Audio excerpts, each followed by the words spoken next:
Alright, boys and girls, today we're on Chapter 8, Fractions of a Whole, Lesson 8.4 on page 461.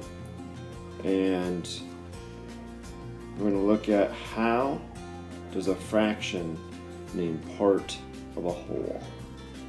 Alright, let's look at Unlock the Problem. It says, the first pizzeria, I love pizza.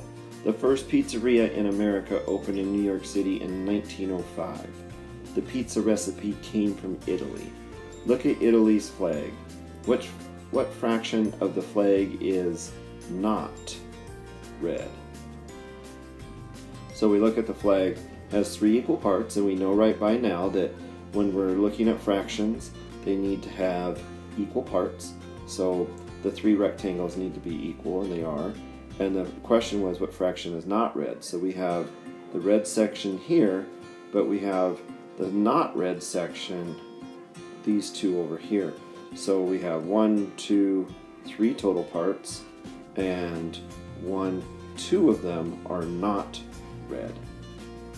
Okay? So a fraction can name more than one equal part of a whole.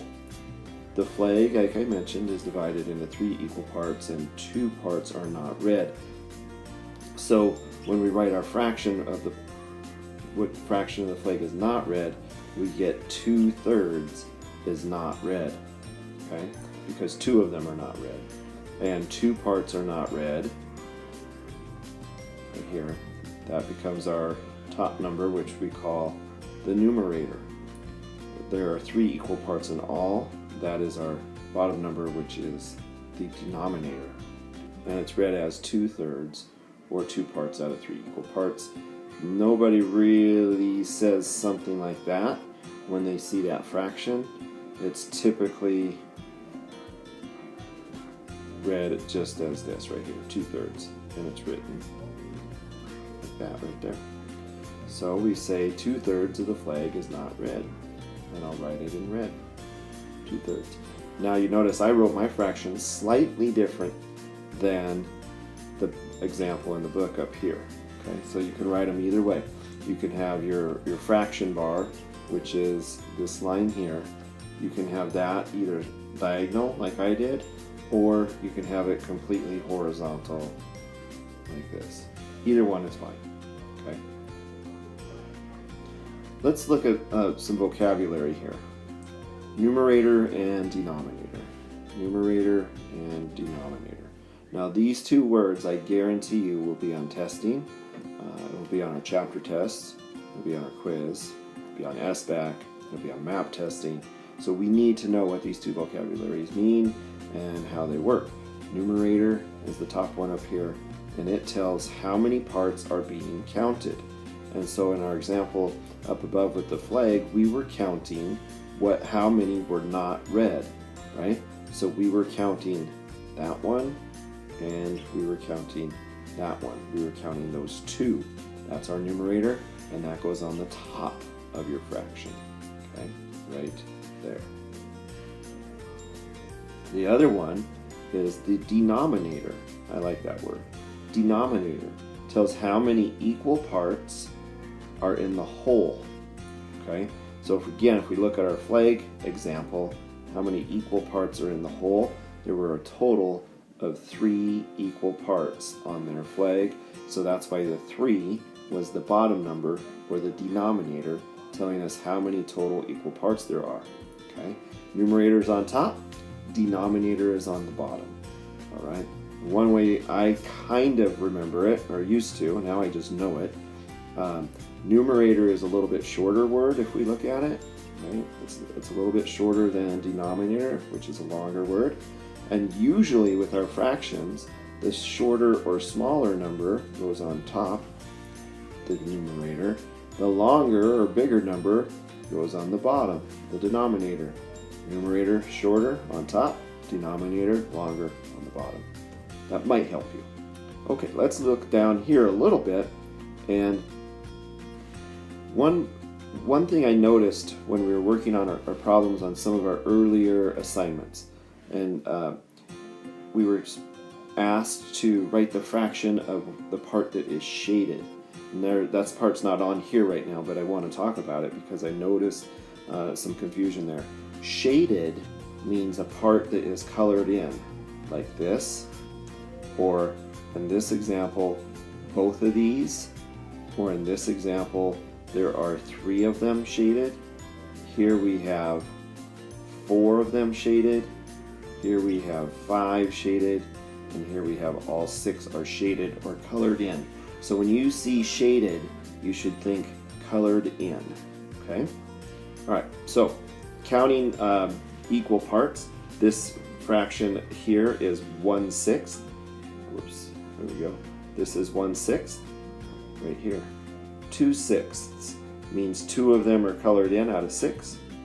3/6 means 3 of them are shaded out of 6.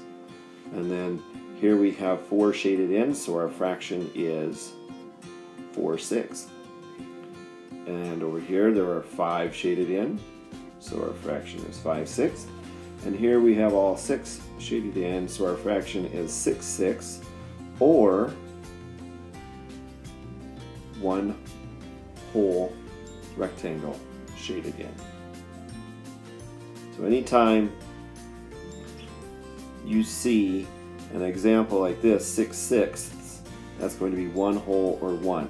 If the numerator and denominator are the same thing, that means the whole thing is shaded in. Okay. All right, let's move over, next page, and this would be a great time for you to test out what you know already. You can make sure you read the directions up here, but then you could pause the video and check your work when you're all done with what I do.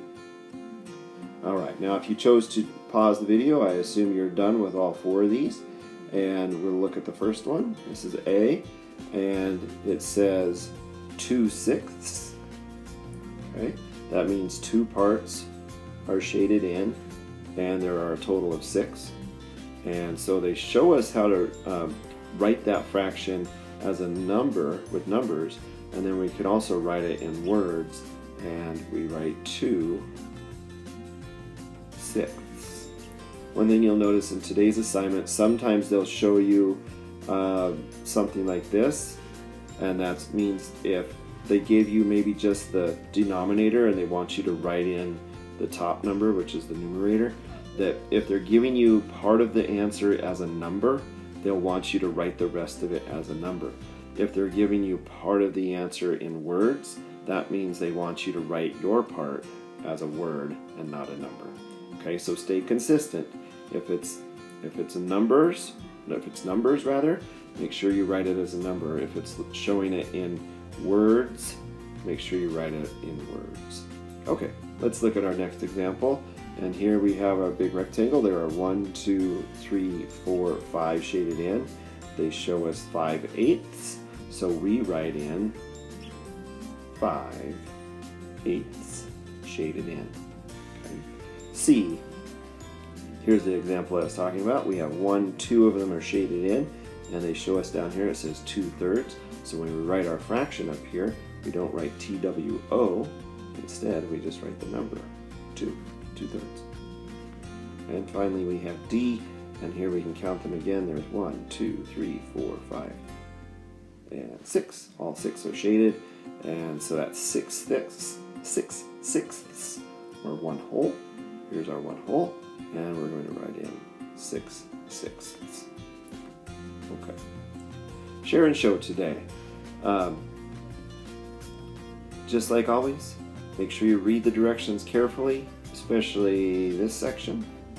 And once you're completed, you can bring it up, check your answers, and if everything looks good, you can move on to your assignment. This assignment today, I think, boys and girls, is a little easier than the last one, so it shouldn't take as long. But as always, do your best. This is Mr. P. I'm out.